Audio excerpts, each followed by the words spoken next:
Et oui, le 15e édition du Polar à la plage bat son plein et j'ai le plaisir d'avoir avec moi Monsieur André Buchet. André Buchet, bonjour. Bonjour à vous. Bonjour André. Alors déjà, première question qui me vient à l'esprit, ça n'a pas été trop dur de quitter sa belle montagne pour un paysage beaucoup plus maritime?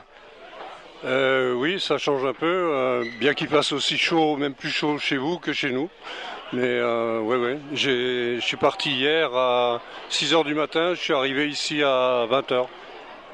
D'accord, vous êtes arrivé à 20 heures et du coup, est-ce que c'est la première fois que vous venez sur le Havre? Alors au Havre, oui, c'est la première fois que je fais le festival Encre Noire. Faut dire que moi, je suis pas vraiment surtout pas dans le polar. Un petit peu, j'ai des approches, des attaques de romans noirs, mais je suis plutôt ce qu'on appelle un auteur. Aux États-Unis, on appelle ça nature writing, donc écriture de la nature. Donc où la nature est toujours un personnage à part entière. Donc je suis un peu entre le roman noir et l'écriture de la nature. Disons que je déjoue souvent les codes du polar, quoi, parce que ce qui m'embête un peu dans le polar, c'est le côté manichéen des personnages et puis aussi le côté victimaire des femmes. Voilà, ça m'énerve un peu quand même. Les femmes qui sont toujours à toutes les sauces, avec surenchère de crimes et d'hémoglobine. Donc pour moi, c'est pas ça la réalité, ni littéraire, ni tout court. Donc voilà, j'ai un peu mes distances vis-à-vis de ça.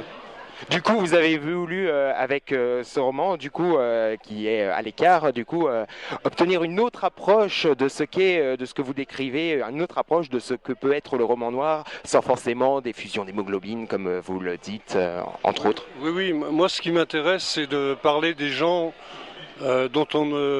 qui sont privés de voix, comme par exemple les animaux, les plantes, les éléments naturels, et puis les gens dont on ne parle jamais, donc dans des montagnes, des gens qui sont finalement un peu perdus, voilà, qui c'est qui parle de bûcheron, qui c'est qui parle d'une infirmière qui se démène 24 sur 24 pour aller à la rencontre des gens ou du facteur, peu. Alors des fois, dans le polar un peu rural, on voit arriver ce genre de truc.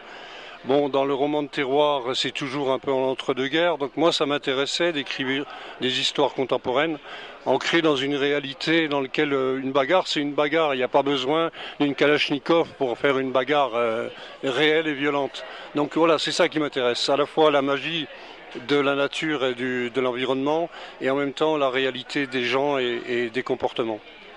En tout cas, c'est une autre approche, du coup, pour le moins très originale, que vous essayez d'apporter justement grâce à ces romans. Donc, vous l'avez dit, c'est la première fois que vous venez justement au Paola à la plage et du coup au Havre. Et justement, hein, on le voit autour de nous avec tous les auteurs qui se réunissent. C'est un cadre pour le moins idyllique. Et justement, ce cadre, que pensez-vous de ce cadre de rencontre avec vos lecteurs et devant la belle plage du Havre?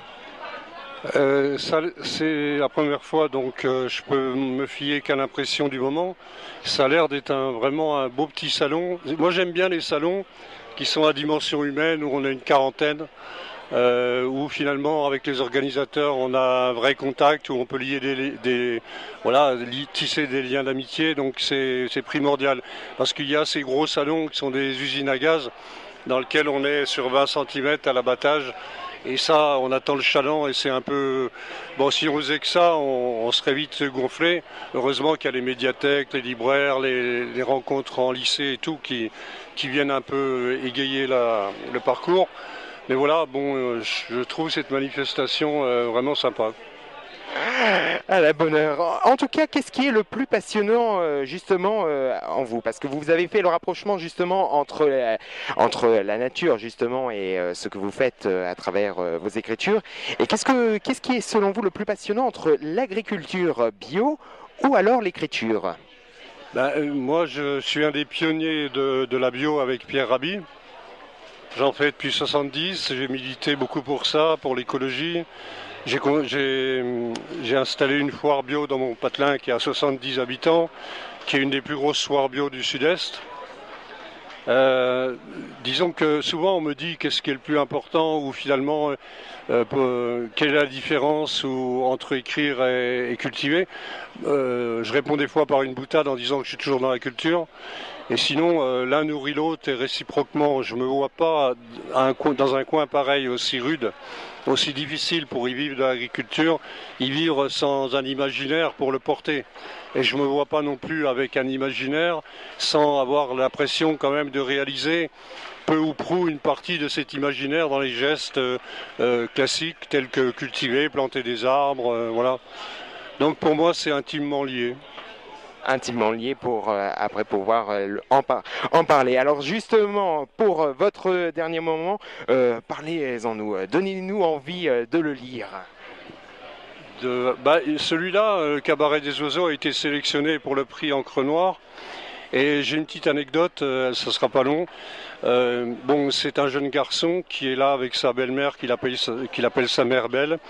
Il a un problème d'élocution, donc il a tendance à annonner. Et quand par exemple, il veut dire canard, au lieu de prononcer le N, il prononce F.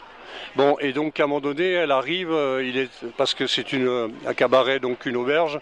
Il y a deux maisons, une maison du drame et une maison de la Renaissance.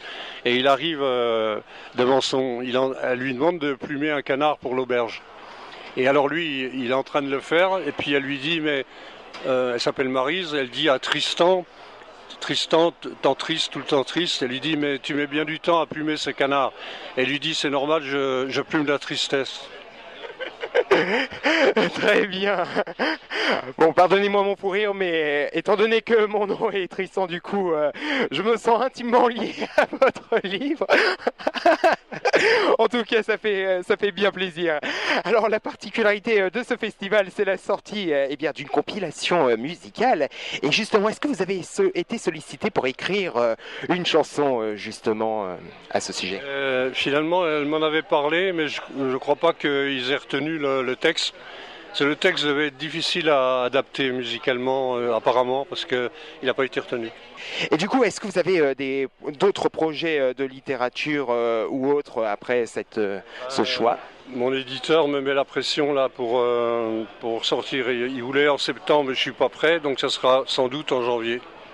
D'accord, très bien. Mais du côté, on vous souhaite un excellent succès, en tout cas, un excellent Polar Profiter. Bien, en tout cas, on sent que ça vous plaît. Merci beaucoup, André Buchet, et bon polar à vous. Merci à vous.